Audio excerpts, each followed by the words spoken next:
Okay, great. So so the first part of this lecture is to pick up where I left off yesterday and try to finish finish this idea of how we can use symmetry eigenvalues to identify topological bands. And then in the second part, I will talk about topological semimetals, which is actually kind of building off of some of the stuff that Joel was just talking about. Okay, so what did we do last time? So last time I said we were trying to find a unified way to identify topological crystalline insulators that would apply to all different space groups. So this is meant to go beyond this ad hoc approach of picking one symmetry at a time and identifying the topological invariant. And the way that we're going to do this is by enumerating all of the atomic limit phases. And so we discussed how an atomic limit consists not only of a space group, but also of a configuration of atoms, which is labeled by their Wyckoff position. So that's this three possibilities up here that I mentioned yesterday, and also the orbital content. And so these three things, the space group, the Wyckoff position, and the orbital content, uniquely specify the symmetry of the crystal in real space, and that also consequently uniquely specifies the symmetry in momentum space. And so as an example, what I showed yesterday was that we could compute, using this idea with inversion symmetry, we could check for all of the possible atomic limits, compute their inversion eigenvalues at the inversion invariant points, and we could show that we never get we were never able to get an odd number of Kramer's pairs with odd inversion eigenvalue, and that was a way to, kind of a heuristic way to understand why the Foucault invariant, where we computed the Z2 index using inversion eigenvalues, might be correct. So now I'm going to try to continue how to generalize this to other space groups. Okay, so our goal is that we want to compute atomic limit phases for all space groups, but there's a problem here, which is that there's infinitely many atomic limits. So for example, we can start with, say, s orbitals on the honeycomb lattice, and we get out some representation labels in momentum space. But we can consider adding another set of orbitals at another point in the lattice, and then we can consider doing this again, and we'll just get more. All of these things are atomic limits, and they'll all transform in some way under symmetry. And so you might be wondering then, well, how can we enumerate all atomic limits? This is an infinite list. It is an infinite list. So the trick is that we can decompose every single atomic limit into a sum of what we call elementary band representations. So you can think of this, it's not exactly the same, but you can think of it as decomposing representations into irreps. There's infinitely many representations of a group, but there's only finitely many irreps. The elementary band representations have that same role. There's finitely many elementary band representations, and from those we can build up every possible atomic limit phase. And so there's two rules to finding elementary band representations.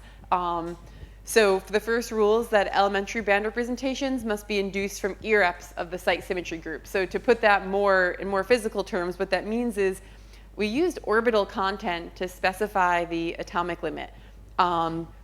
To be an irrep of the symmetry group means that we should only pick orbitals which are irreps of this on-site symmetry. And so, for example, on the previous slide, when I was keeping on adding s orbitals, p orbitals, really there's only a finite list of irreps. Those are the elementary ones, and for any other exotic orbital we can think of, like a d orbital or an f orbital, these will be decomposed in terms of some sum of s and p orbitals. So the irreps are the elementary ones. We don't need to consider the higher orbitals. The second consideration is that the elementary band representations come from maximal site symmetry groups. So what that means is we're putting atoms at particular places. And so the maximal positions are the places of maximum symmetry. So they satisfy that there's no other nearby point whose site symmetry group contains the site symmetry group of that point. So to show an example, for the six-fold symmetry that we were talking about before, the center of the honeycomb, the corners of the honeycomb, the sides of the honeycomb, these are the maximal positions. If we consider some internal point, sure, it's very valid to have a crystal with atoms there, but what will happen is that the symmetry of the bands coming from those atoms will decompose as though there were atoms on other positions. And so we don't need to consider those when we're enumerating atomic limits. So the point is then that we have infinitely many atomic limits, but of that infinite list, they can all be obtained from summing up these elementary band representations. And this little brick picture is because when Zach was originally proposing these elementary band representations, he called them the building bricks of band representations. And so these are kind of the foundation on which all band structures can be built. And there's only finitely many of them, which is important if we're trying to make a list of them. So there's only finitely many elementary band representations, and so then the question is, well, how many? What is the size of this finite number? And so we could estimate this number. We could say, well, there's 230 space groups. Maybe each space group has around 3 maximum Wyckoff positions, and maybe for each site symmetry group, there's around 3 IREPs, and that would give us a number of about 2,000. And it turns out that this estimate is actually pretty close to being correct. It's pretty good for a back of the envelope calculation. So what actually happens is that we divide these elementary band representations into 4 categories, which are, do you have time reversal or do you not have time reversal? And do you have spin-orbit coupling or do you not have spin-orbit coupling? Because these are the 4 categories where the symmetries transform in different ways. And then you can see here that in each one of these categories, we roughly have 2,000 or 3,000 of these elementary band representations. So this estimate turns out to be approximately right. In total, though, we still have 10,000 of these, so it's still a pretty big number to deal with, and it's a challenging computational problem. So one of the major outputs of our work and this accompanying work is to list all of these elementary band representations on the Bilbao crystallographic server. So this is a great place to be mentioning this for people who don't know or aren't from this area. Bilbao is right down the road from San Sebastian, and there's a dedicated team there who started this website. This website has a lot of information about crystals, and so you can enter in any space group and it will tell you what are the generators of that space group, what are the Wyckoff positions, what's the Brillouin zone. All this is tabulated on this server, and it's all free. Anyone can use it. So we made some addition to this server, which is a tool called BandRep. And so if you use the BandRep tool, you get a screen like this. You can enter in a space group, and then you can choose if you want to look at band representations with or without time reversal symmetry. And when you do that, you get a table like this. So this is kind of a whole separate language. I'm not going to claim it's easy to understand unless you put the time into figuring it out, but I'll tell you what it means, which is, so the first row is the Wyckoff position. So that's telling us where the atoms are located. And so there's this code here which says like 1A, 2B. If you remember when I drew the honeycomb lattice, I also had those labels. So all the Wyckoff positions have a label like this. And so if you look at this table, you can figure out which atomic arrangement you're talking about. The second row tells you about the orbital content. And so what this means is, do we have s orbitals? Do we have px and py orbitals? Do we have pz orbitals? And again, this is all encoded in kind of the usual language for labeling IREPs of point groups. Once you can decipher that language, then you know which atomic limit you're talking about. So you pick the column that's interesting to you, and then in that column it tells you, here's all the high symmetry points, and here's all the IREPs that appear. And so all of this information about if you have an atomic limit, you can figure out the IREPs at high symmetry points. This is all tabulated in these tables. So this comes back to the question that I posed yesterday, which was, how can we, in an arbitrary space group, how can we identify whether or not we have topological bands? Now we have one approach to doing this, which is, if you give me some band structure, you say, well, these are the occupied bands. What you can do is compute the symmetry labels of those bands at high symmetry points. Then you can go on to the Bilbao server and look at all the possible atomic limits. And you can look at all the linear combinations. And you can ask, are the symmetry labels for my bands able to be written as a linear combination of the atomic limit symmetry labels on the server? And if the answer is no, then you can be assured that the bands you have can't be deformed to any atomic limit. And so this is, I think this is the main development of the past couple of years in this field, that we now have a way to identify topological crystalline insulators in any space group. And there's so these are some complementary works, and especially this is the paper I was also mentioning yesterday, which relies on the same general principles. So you can then use this to carry out a search for topological materials. And so what you would do is, mine some materials database, which usually is the ICSD, the Inorganic Crystal Structure Database. And then you could compute the band structure for each of these materials, compute the symmetry labels at each of the high symmetry points, and compare those labels to the atomic limit phases that appear on the server. And this procedure has been carried out, and this leads to the Topological Quantum Chemistry website, which a screenshot is shown in the background here. And it also has led to a very similar website. So this was led by Andre Bernevig, and this was led by Chen Fang's group. And so now it's pretty neat. If you've ever used Materials Project, where you can look up band structures for a particular compound, these websites work pretty similarly. You enter the elements that you want. It spits out a list of compounds that are in the database. Then you click on the compound. It tells you the band structure. And in addition to that, it tells you the topological indices that come from these IREPs at high symmetry points. So this is kind of where I meant to end yesterday. So to wrap up the main points, crystal symmetry can protect and identify topological phases. And I gave a few specific examples of this yesterday, but the list is much longer. And these symmetry indicators, which you can think in your mind are generalizations of the inversion eigenvalue invariant, they've been derived for every space group, and you can get them from these lists of elementary band representations. Okay, so now I'm going to transition to talking about topological semimetals. So are there any questions on what I just covered?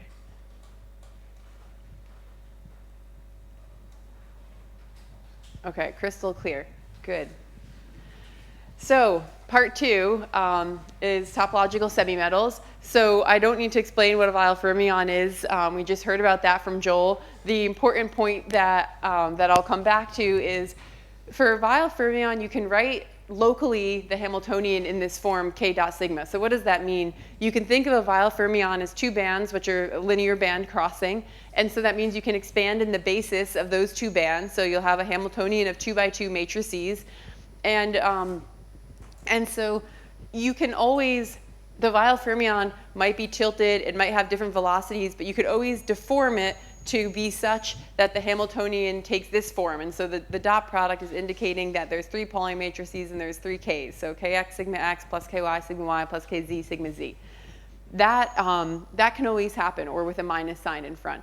And so we'll come back to that form when we talk about generalizations of vial fermions with symmetry. The close cousin to the vial fermion is the Dirac fermion. And so just to be clear, Dirac fermion has different meanings in different contexts, in 2D and in 3D, and I don't think it's actually unified in the literature. I would try to promote a unification, which would be that the Dirac fermion is a linear crossing between 2 bands. And so now it's a 4-band crossing, 2 bands each, which are crossing each other. So Dirac fermions have been known for a while. Initially, they were only considered to be a critical point. So what this left-hand picture is showing is if you take a 3D TI and you take a normal insulator and drive a phase transition between them, the bands have to close at some point, and that's the critical point. And at that critical point, there'll be a Dirac fermion, which will be a linear 4-band crossing. But that's not a phase in and of itself. Now, with crystal symmetry, you can actually stabilize the Dirac fermion into a finite region of the phase diagram. And the reason how this happens is because you can have 2 bands which transform under some IREP, 2 other bands under another IREP, and then when they cross each other, that crossing can't gap because they transform differently under symmetry. So that's a protected crossing. So with crystal symmetry, Dirac fermions are promoted to be an actual phase. So then one kind of question that I think is worth thinking about is, well, in what sense is a Dirac fermion topological?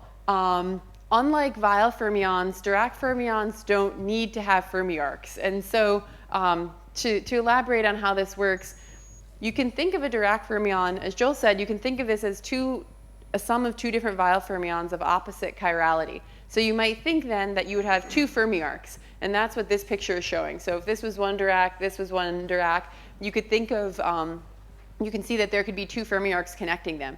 But it turns out that these Fermi arcs are not protected. And so what that means is that you can actually add perturbations to your Hamiltonian to get from this picture to this picture. The Fermi arcs actually detach, and they can become a closed loop. And depending on the various topological invariants or different 2D planes, that loop can either completely disappear, there will be no Fermi arc at all, or it can stay as a finite size circle, like which is shown here. So you might think that the Dirac fermion is not topological because it lacks the bulk edge correspondence that the vial fermion has. But the one argument for Dirac fermion being topological is that, well, actually, if you apply a magnetic field, you can split this Dirac into two vials. So it's kind of like a parent phase of the vial Hamiltonian. And this effect is exploited, for example, in the chiral anomaly experiments by Fuan Ong's group, and also the experiments that Joel was mentioning by James Analytis.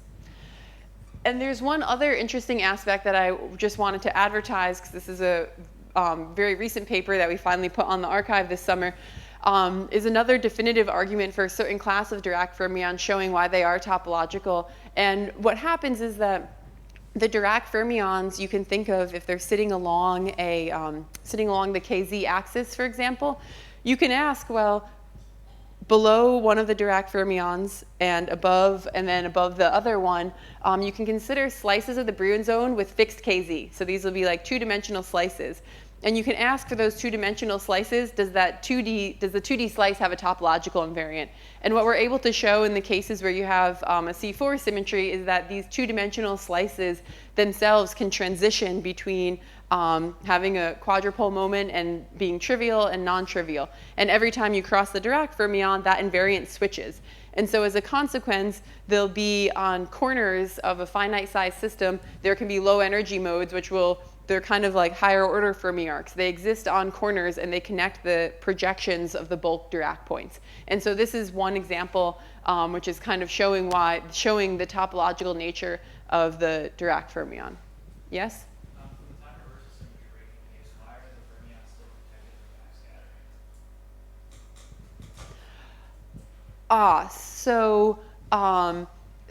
backscattering?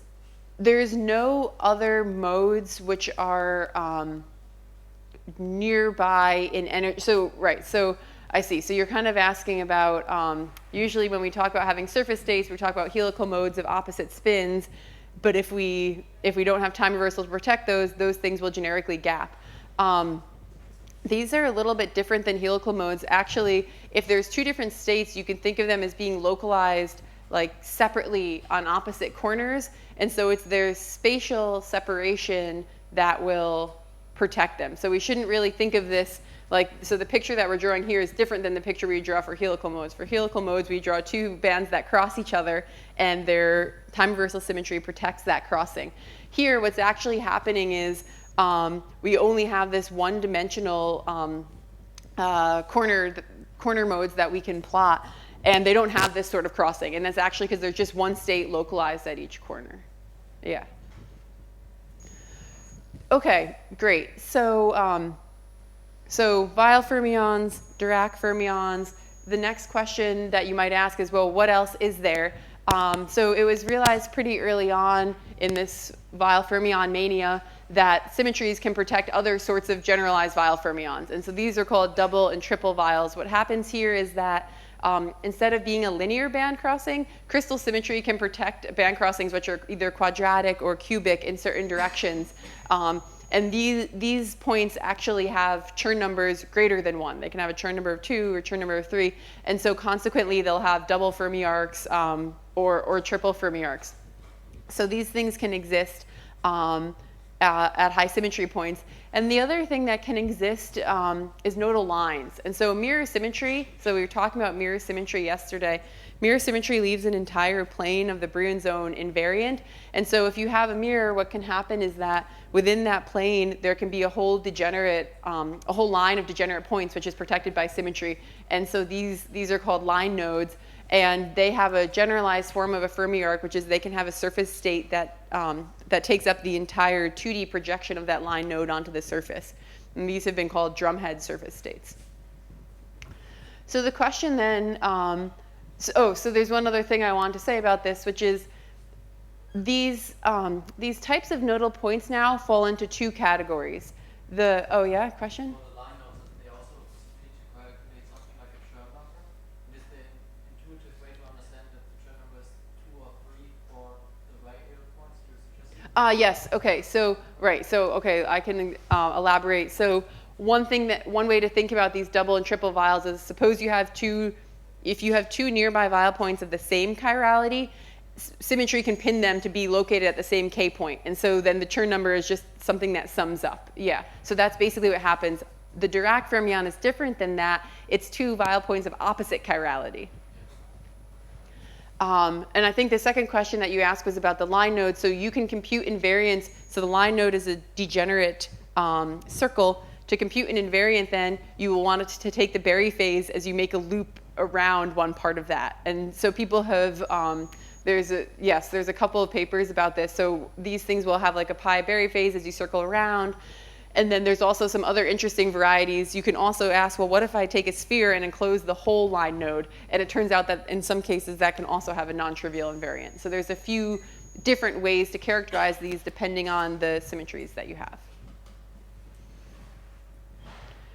Okay, great. So then I want to clarify that these symmetry-protected crossings can be understood as belonging to two varieties. So one variety, which I'm trying to show here, is when you have two different ear-ups along a line crossing each other. And so that's how many Dirac fermions occur. So if you think of this red band as transforming one way under symmetry, the green band transforming in a different way. When these cross, the crossing cannot be gapped, and that's exactly the case that happens in cadmium arsenide and sodium bismuth. On the right-hand picture, this is actually just a picture of mercury telluride. If we look, for example, at just one high symmetry point, you can have ear-ups at high symmetry points that are higher dimensional. And so that's a different way to get nodal points. And so there's two things that are happening here. One is an ear-up of the little group, which is higher dimensional. And then the other is you have two ear-ups which are crossing. This type on the right occurs at high symmetry points. On the left, this thing would occur along a high symmetry line. And as you change the Hamiltonian, you could move this point around. So it's not pinned to one specific point. So what we are setting out to look for is focusing on this right-hand case and saying, well, what if we look at all high symmetry points in the Brillouin zone? We look at all the little groups of those points. Can we understand what are the possible degeneracies that can occur? And can we go beyond the Dirac and vial fermions?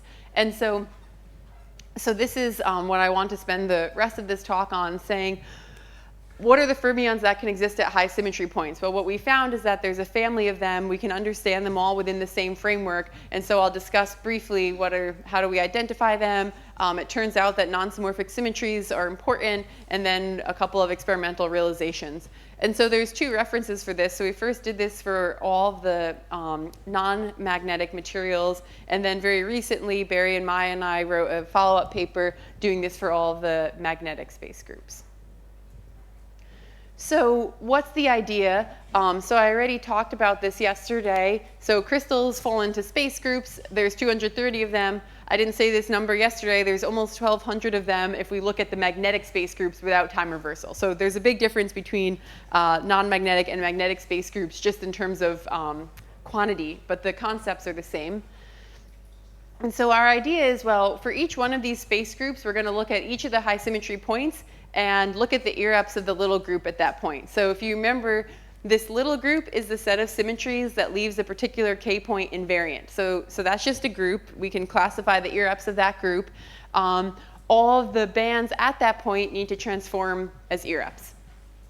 And so then if that little group has an n-dimensional ear-up, that means we're allowed to have an n-dimensional crossing at that point.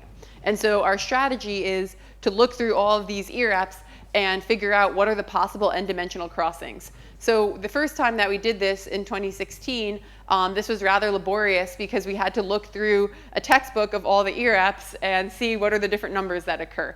Now, if we were to redo this in 2017 or beyond, we can look on this Bilbao crystallographic server that I was just showing that automatically lists all the ear-ups and all their degeneracies. So you could just click through them and see and see what exists. So the results that we found were, well, we already knew that there could be Dirac and vial fermions, which are 2- and 4-fold degeneracies. And it turns out the list of other possible degeneracies is not that big. The only other degeneracies can be 3-, 6-, and 8-fold degeneracies. And I said there's 230 space groups. You can see this is the list of all the 3-, 6-, and 8-folds. There's really not that many of them. So these are very specific degeneracies that can only occur in certain space groups. Luckily, there's materials in these space groups, and so there's a chance of realizing these things. The other thing which is pretty interesting is that I think if I'm remembering right, all of these space groups are non-symmorphic space groups. And so I'll show in one example how the non-symmorphic symmetries in these groups actually play a non-trivial role in getting these high-fold degeneracies. And so I think this term multifold fermions was coined maybe in the same paper by Flicker et al. that Joel was mentioning. And I think this is kind of the right way. So I'll use this term multifold fermions to describe these points, these high-fold degeneracies. Okay, so there's 3, 6, and 8-fold degeneracies, and the one of these that I think is the most interesting is the 3-fold degeneracy. And the reason that I think it's most interesting is because it's a higher spin generalization of vial points. And so this is why I was emphasizing earlier, you can think of the vial Hamiltonian as being k dot sigma. Sigma are the Pauli matrices or spin half matrices. This 3-fold degeneracy is similar. You can deform it to take the form k dot s, where s are spin 1 matrices. And so this is literally, almost identical to the vial fermion. Near this point, the bands are linearly dispersing, so we can exactly solve the spectrum of this. We get linearly dispersing bands. There is a flat band. It's only flat to this order. So it's actually just 0 to leading order, but it will have a quadratic dispersion. You shouldn't think of this as being a very big flat band. But the interesting thing is that this degenerate point is a charge 2 source of Berry curvature. And so this is, so what happens is that if we think of the vial fermion as Joel was saying, we can think of looking at the Fermi surface of that point. The Fermi surface is going to be a sphere, and we could compute the Chern number of that sphere, and that would give us for a vial fermion a +1 or a -1. And that's one way to understand why the Fermi arcs are required. Here, if we did the same thing, if we took the Chern number of the Fermi surface, we would get that the Chern number is equal to +2 or -2. And so that tells us that we would need to have double Fermi arcs. And so we set out to examine this phenomenon by making a simple model. So these spin 1 vial points can only occur in 2 different space groups. So from the slide that I showed earlier, there's more than 2 space groups which realize 3-fold degeneracies, but not all of them are the same. This is just one specific type. And so this specific spin 1 vial, which we call it, can only occur in 2 different space groups, and it only occurs at one momentum point, which is called the P point. So its reduced coordinates are 1/4, 1/4, 1/4. And importantly, this is not a time reversal invariant point. This is important because if it was a time reversal invariant point, we'd need to have Kramer's pairs, and so a 3-fold degeneracy would be forbidden. So importantly, this P point is not time reversal invariant.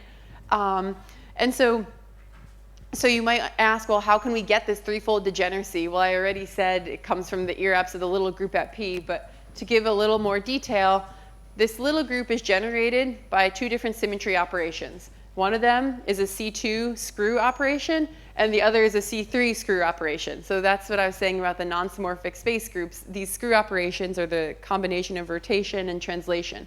So usually, if you take a 2-fold rotation and you square it, you get a 2π rotation, which for a spin half particle gives you a phase of -1. If you have a screw rotation, something different happens, because when you do it twice, you get not only the 2π rotation, but also a translation. And the translation also carries a phase. And so if you have a 2-fold screw rotation acting at some k point, which is away from the origin, this phase can be non-trivial. And so you get that a 2π rotation squared can give you a +1 instead of a -1. And similarly, if we take our 3-fold screw rotation and cube it, we also can get a phase of +1 instead of -1. And this is the reason why we can get a spin 1 a spin 1 apparent particle occurring in a spin half system, because the rotation symmetries are actually screw symmetries, so they transform a little bit. They transform effectively the way that they would for a spinless system just at this particular point. So, so then if we try to figure out what are the representations of this group, then what we find is that it only has one-dimensional and three-dimensional EREPs. These could be thought of as spin 0 and spin 1 particles, which confirms what we already knew by looking this up from the tables. So, so we can write a simple model to realize this phase, and so we can see this is just an example. We can see that we have these threefold crossings at the P point. We also have these single non-degenerate bands, so those are the 1D EREPs. And then if we take if we plot the surface band structure of this material, we can clearly see that, so this is the P point and this is its time reverse partner. We can clearly see that there's two Fermi arcs which are coming out of these P and minus P points, and that's a direct consequence of these points being a charge 2 source of Berry curvature. And if we make a loop around this point, and then we can plot the energy as a function of K, so the K path will be following this circle. Then what we see is that we have two bands which are both dispersing, both have a positive slope here, connecting the bulk valence and conduction bands. And so this is another way to check that this is that this point has a Chern number of +2.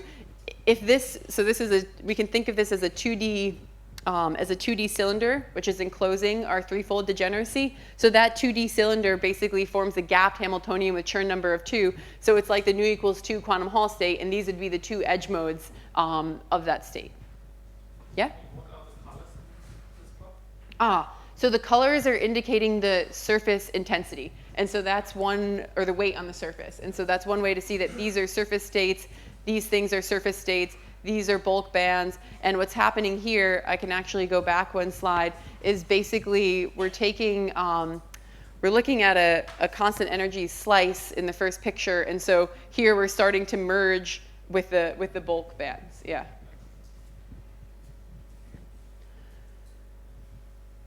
Okay, good. So then the other signature that we might look at to try to probe this, this spin 1 vial point is to look at Landau levels. And so this is a plot of the Landau level spectrum of one of these points in an exactly solvable limit.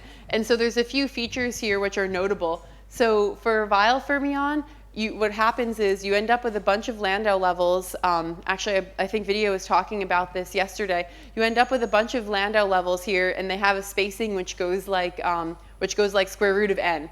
And for vial fermion, in addition, you have this extra linearly dispersing band, and this is a consequence of the fact that the vial fermion is a source of Berry curvature.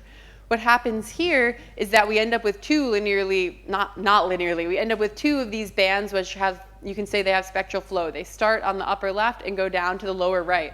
And the interesting thing here is that because we also have these Landau levels coming from the flattish band, there's one band with spectral flow, which is this linear band, and there's a second band that starts up here and traces down to 0 energy, and it has a second half which starts over here and traces down. So if you ever look at a constant energy slice, you'll see that there's always two more bands with negative slope than with positive slope, but they're not connected. They come from these two different parts, and that's kind of a unique feature of these spin 1 vial fermions.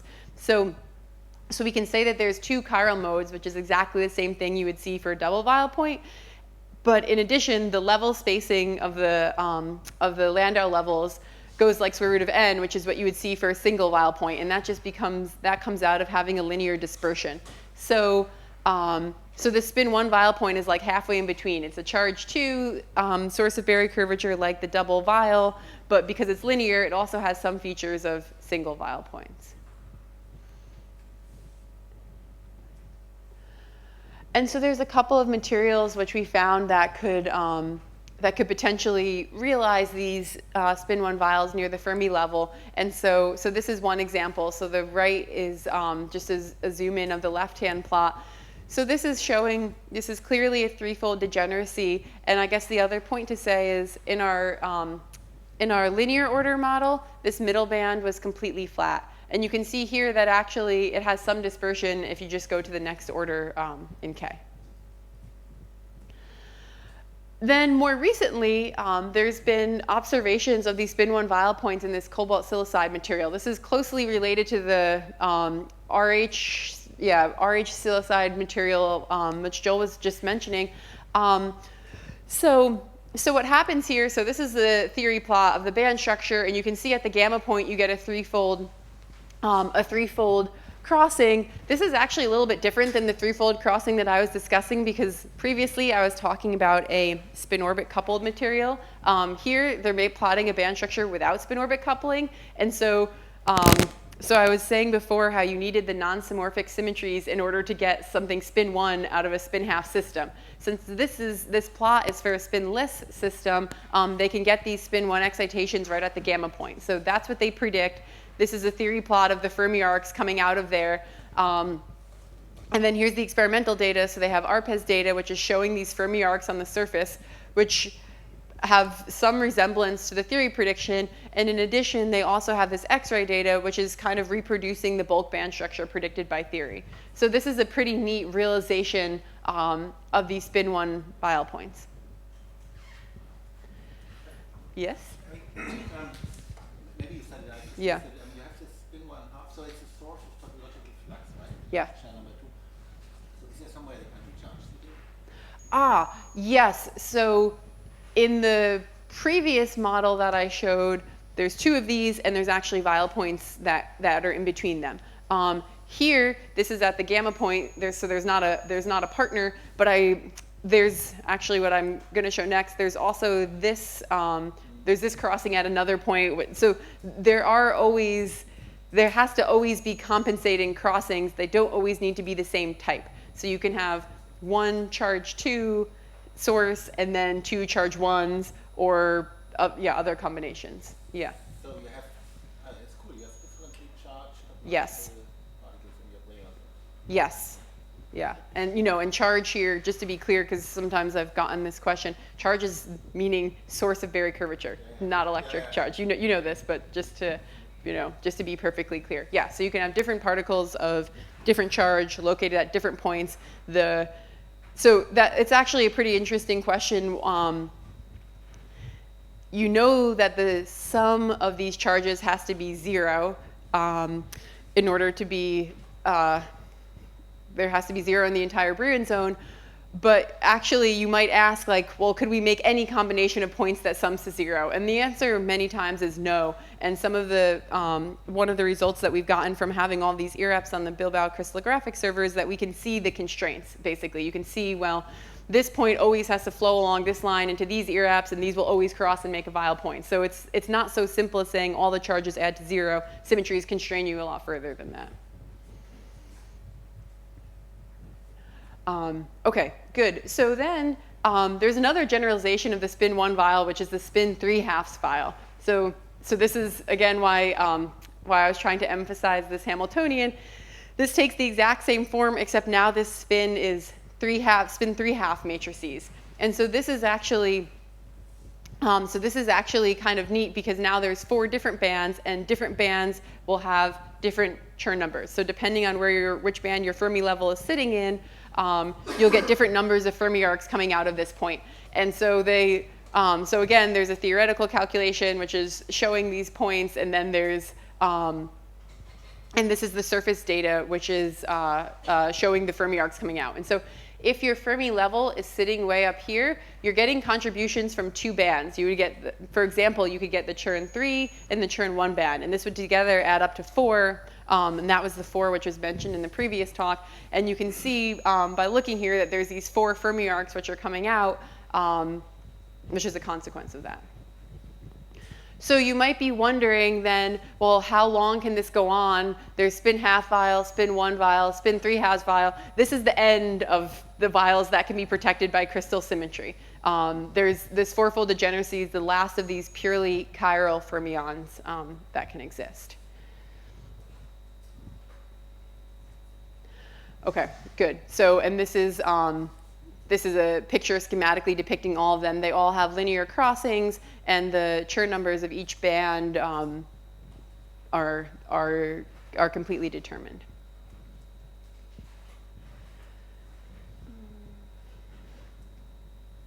Okay, so so I said that there's 3, 6, and 8-fold crossings. So I wanted to just briefly mention what the other, something beyond the 3-fold crossings. So the 6 and 8-fold crossings are not chiral, and so it's a little bit more subtle to understand their topological nature. So one of these is what we call the spin 1 Dirac. So this is basically taking 2 3-fold crossings, so these spin 1 vials, and having inversion symmetry pin them right on top of each other in K space. So this is the exact analogy of the Dirac fermion. I said a Dirac fermion you can think of as 2 vials of opposite chirality pinned on top of each other. This spin 1 Dirac is the same thing, but you have 2 spin 1 vials of opposite chirality pinned on top of each other. And so the picture looks exactly the same. It looks like you have 3 bands. That's because time reversal and inversion symmetry together force all bands to be doubly degenerate. So this is actually a 6-band crossing, but you can only discern 3 separate bands. Each one is doubly degenerate.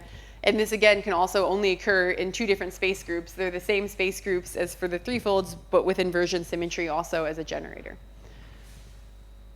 And so again, we made a couple of predictions of materials that could realize these 6-fold fermions near the Fermi level. And so you can see these predictions being realized here and also here. And so finally, the other pretty interesting phase is these 8-fold band crossings. And the reason that these are kind of interesting is because you can consider them to be a parent phase for all the other topological semimetals and actually some insulators as well. And so there's a few different types of 8-fold band crossings. And so this specific type has 4-fold degenerate line nodes coming out of it. And so then you can ask, well, what if I break the symmetry? What happens? What if I strain the material? What if I add a magnetic field? How does this point break down? And so we worked some of this out. So in previous work, they considered the effect of strain, and they showed that if you strain a material with these 8-fold crossings, what happens is that you can open a gap. And depending on how the strain goes, you either get a strong TI or a weak TI. So this is already kind of interesting. This semi-metallic phase is kind of just like on the brink of becoming a topological insulator. You just need to strain the material in the right way. What we showed is that if you add a magnetic field, you can get all the known semi-metallic phases. So you can either split up into 2 vial points, or you can split up into a Dirac point. So this left picture is showing splitting up into 2 different. Actually, this is 2 different Dirac points, and on the right picture there's Dirac, and then another Dirac point further in the Brillouin zone. And so this is kind of an interesting thing. If we had one of these materials, we could ask. We could apply all the different symmetry breaking perturbations and realize all the different semi-metallic phases that are known. And then finally, I also wanted to mention something that I haven't talked about, which is basically, well, what are the effective interactions in these materials? And the short answer is it's not worked out at all, and it's pretty interesting. And so one very interesting case is this material, which is copper bismuth oxide. And so we did some ab initio calculations for this material, and what happens is it always has to have this 8-fold crossing at the specific high symmetry point. In fact, in this space group, that point only has 8-dimensional EREPs. So every single time you have a group of bands at that point, it's always going to be 8-fold crossing. And so then if you do electron counting, you can realize that this 8-fold crossing will be half-filled. And so the Fermi level is actually pretty nice, as you can see, sitting right at this 8-fold crossing. So you would expect this material to be a semi-metal. And actually, experimentally, this is not the case. It's long been known to be an insulating material. And so that basically shows that this material is not well described by, it's an interacting material. You can't describe it by a non-interacting band structure.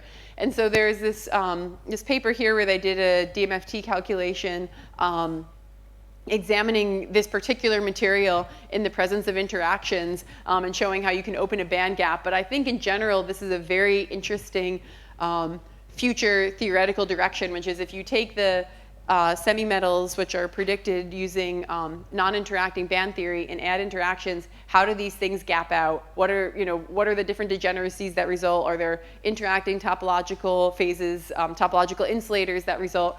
None of this is easy to work out, and it's a wide open space for future research. And I also wanted to highlight this other paper where they've computed the kind of insulating filling fractions for all the space groups, and so for interacting materials. And so that gives a counter to the compatibility relations and degeneracies that we've put on the Bilbao crystallographic server for non-interacting materials. You can cross these things against each other and see how they work out. Yes? So is the material with the experiment, is that in one of the ones where the one body and the one body? Yes, exactly.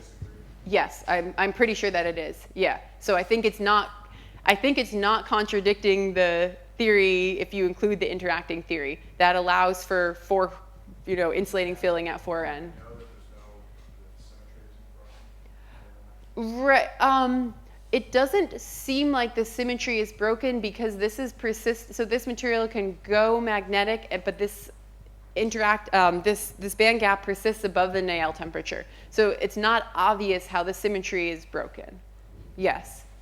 And I was also talking to some of the authors of this paper, also wondering in their calculation, is there a way that the symmetry is broken? And they try not to break all the symmetries. So it seems like there's, yeah. Yeah, so it's definitely a very interesting problem, and I don't think it's resolved, yeah. Okay, the final point that I wanted to mention is, okay, then we did this follow-up calculation for magnetic materials, and so is there anything new that comes out of it?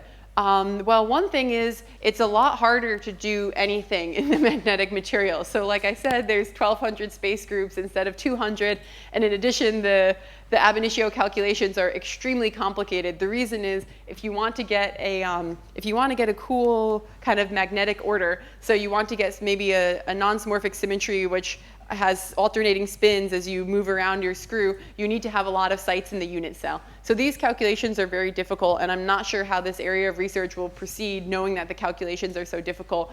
We've looked at a few materials and made some predictions, so I showed one example here partially just to show how complicated the unit cell is. But I think the main conclusion of this work is that in the magnetic space groups and the non-magnetic space groups, we didn't see any new types of fermions coming out. So you still just get 2, 3, 4, 6, and 8-fold degeneracies. But one new thing that we did see, which is kind of interesting, is that for some of these, they're actually pinned to the exactly solvable points. And so, for example, I was showing these Hamiltonians of H equals K dot sigma. Those are exactly solvable points within a whole phase of vial fermions or spin 1 vial fermions. And what we find with the magnetic space groups is that because the symmetries are slightly different, sometimes you can actually be pinned to an exactly solvable point, which might lead to more quantized results if you were trying to measure these materials. So, right, so that's actually the end of the lecture. So maybe we'll actually end on time. So I want to thank a large group of collaborators. I mentioned several papers. So half of these people are here and you probably recognize. So Andre, Barry, Maya, Claudia, Leslie. The other half is also integral to this work. And in conclusion, I guess the main points are that topological semimetals, they fall into 2 types: chiral, non-chiral. The chiral ones are the ones that have Chern numbers. They have to exhibit Fermi arcs. They can exhibit more than 1 Fermi arc. I showed some examples of that. The non-chiral ones are actually a bit intriguing because they can be these parent phases where you strain or apply field and they split into chiral fermions. And I think that there's still some open questions regarding those, how to identify them, and how you might see any measurable quantized quantities in experiment. Okay, thank you.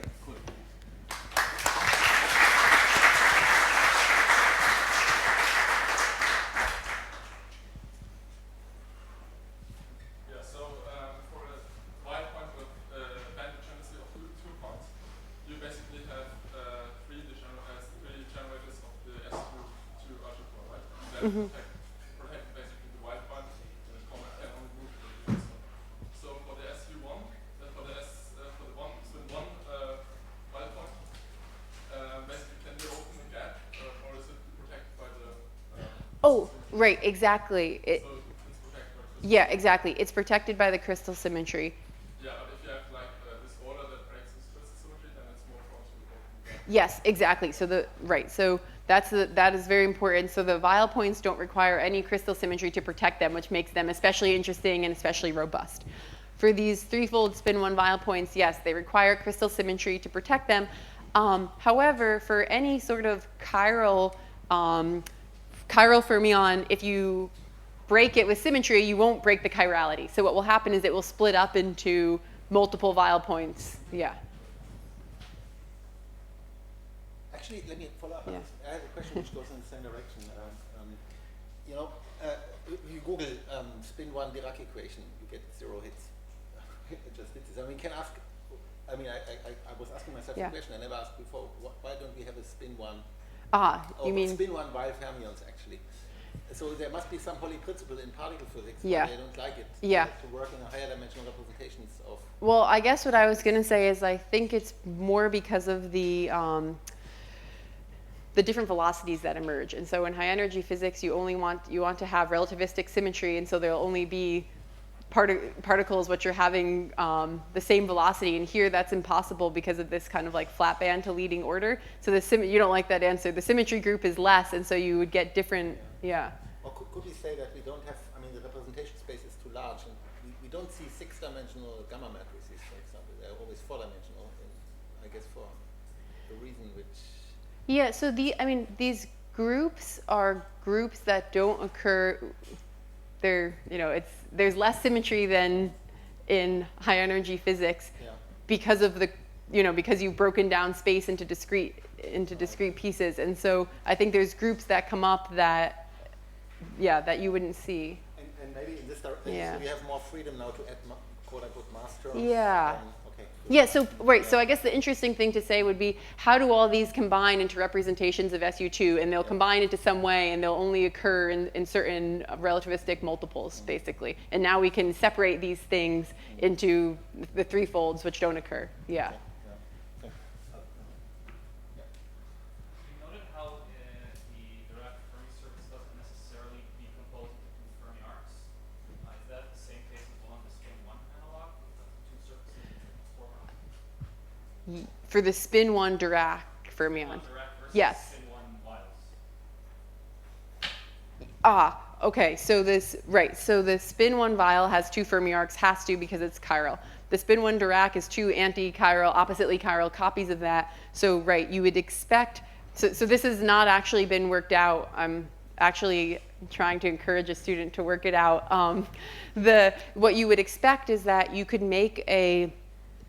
you would have some model at a fine-tuned point which would have 4 Fermi arcs. However, you could add a perturbation that would tune you away from that point, and then those 4 Fermi arcs would gap, or not gap, they would separate from the nodal points in the same way that you would see for the spin half Dirac fermions. So that's what a person would expect to happen. It hasn't actually been proven in some way, yeah. Do you have a space group that protects multiple nodal lines and other surfaces also? Do you check that? Right, so some of these 8-fold degeneracies have 4-fold degenerate lines coming out of them. So that can occur. And then some also can have whole surfaces which are, say, 2-fold degenerate. And I guess the idea is that by knowing the degeneracies at the high symmetry points, they will always split. Degeneracies along lines always have to combine into degeneracies along points. So by knowing everything that happens at the points, then you can uniquely determine the lines and planes that come out of them.